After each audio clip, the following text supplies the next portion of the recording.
హల్లెలూయా. ఈ దిన వాక్యము యోం దెబిరీం 2వ నెల 22వ తారీఖు 2026వ సంవత్సరం.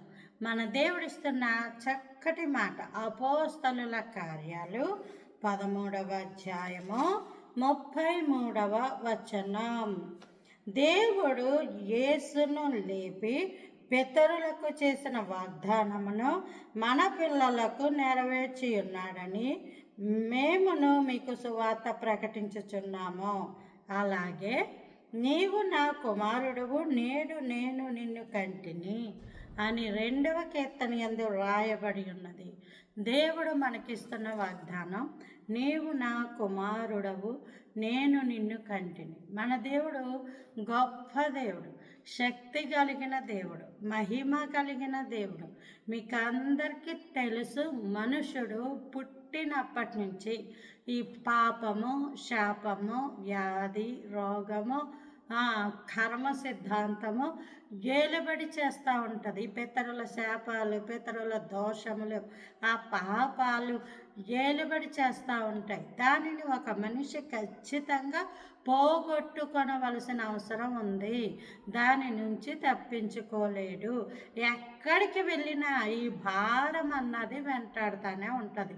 దీనికి మరి మనము ఏమి చెయ్యాలి అంటే, ఇది ఎవరి ద్వారా వచ్చింది? మన పితరుల ద్వారా, అంటే వంశావళుల ద్వారా. ఈ లోకంలో ఉన్న ఈ పితరులు లేదా వంశావళులు ఒక వ్యక్తి మీదకి ఈ భారాన్ని ఆపాదిస్తాయి, ఈ శాపాన్ని ఆపాదిస్తాయి. చాలా మీరు ఇంకా ఆలోచించండి. పుట్టిన పిల్లల్ని కూడా చూడడానికి ఫలానా సమయం, ఫలానా ఇవన్నీ ఉంటాయి లెక్కలన్నీ.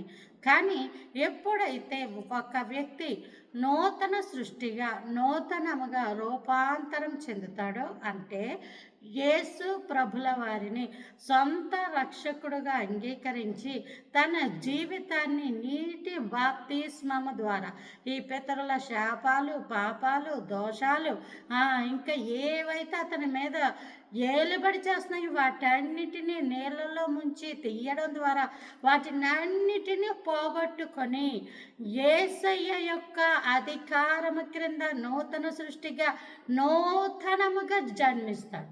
ఎప్పుడైతే నూతనముగా జన్మిస్తాడో కంటికి కనబడని పాపభారము, శాపభారము, దోషభారము, ఇంకివన్నీ కూడా అక్కడితో ఆపివేయబడతాయి, నిలిచివేయబడతాయి. నీటి బాప్తిస్మం అంటే లోకములో మరణించి క్రీస్తులో జన్మించుట. ఇంకా వారి మీద ఏది ఎంత మాత్రమో అధికారమో పొందదు, అధికారము ఉండదు. పాపానికి అధికారము కొట్టివేయబడింది, శాపానికి అధికారము కొట్టివేయబడింది.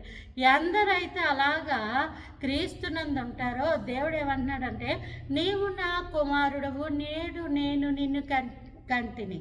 ఇప్పుడు మనం ఎవరమయ్యాం? దేవుని కుమారులమయ్యాం, దేవుని యొక్క పిల్లలమయ్యాం. దేవుడే మన కొరకు ఆయన సిలువలో చనిపోయి ఆయన రక్తము చిందించుట ద్వారా ఆ పాపము, శాపము, ఈ భారము, ఈ దోషాలు ఇవన్నీ కూడా ఆయన రక్తము క్రింద కడిగి వేయబడ్డాయి. మేకల యొక్కయు, ఎడ్ల యొక్కయు, గొర్రెల యొక్కయు రక్తము ఈ పాపమును, శాపమును తీసివేయట అసాధ్యం. యేసయ్య రక్తము ద్వారానే మనము నూతనముగా జన్మించగలం.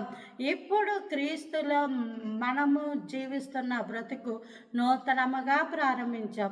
సృష్టికి మనకి సంబంధం లేదు, సృష్టికర్తకి మనకి సంబంధం. ఆయన మన కన్న తండ్రి. హల్లెలూయా.